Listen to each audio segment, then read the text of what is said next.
Okay everyone, welcome back to another Python video. In this video, we're going to be removing duplicates within a list. So we're going to create a function that removes duplicate from the given list argument, and I've kind of set up our starting point here. So we have a testing case. We're going to be outputting that testing list, and we're hopefully going to be outputting something like this when we test upon this given list, and we have removed all the duplicate and just keeping one instances of it.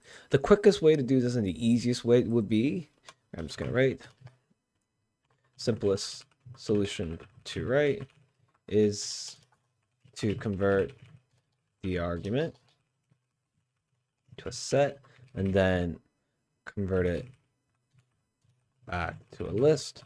This way, the set is only going to maintain a single unique values from our list. And if we turn it back, we have essentially got all the unique values, but got rid of all the duplicates. So that would be the simplest way, but we won't solve it like that. But first and foremost, before we start off, we're going to write our comment, function that is used to remove common values within, that is used to maintain a single copy of each unique values in a list.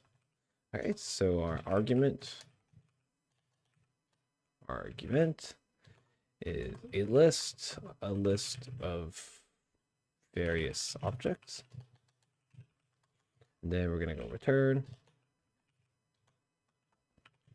new list, a list containing all unique values. Okay, so here we go. First and foremost, we're going to create a new list. Is equal to an empty list like that. And then we want to loop through this list and analyze each individual item. So we're going to say for item in a underscore list, like so. And then we can say, well, if this current item is not inside new list, we can say new list dot append that item, because we have never seen it before. So if this statement is true, we get to add this item and only a single instance of it. So if I were to add A, I cannot add these two A's here. If I were to add B, I can't add this B here. If I were to add C, I can't add these two C's here, and so forth. So we're only going to have unique items. So let's test our code.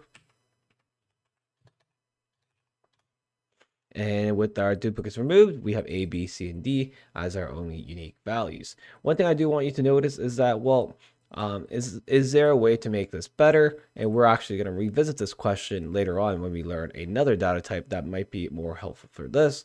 Regardless, thank you for watching and stay classy.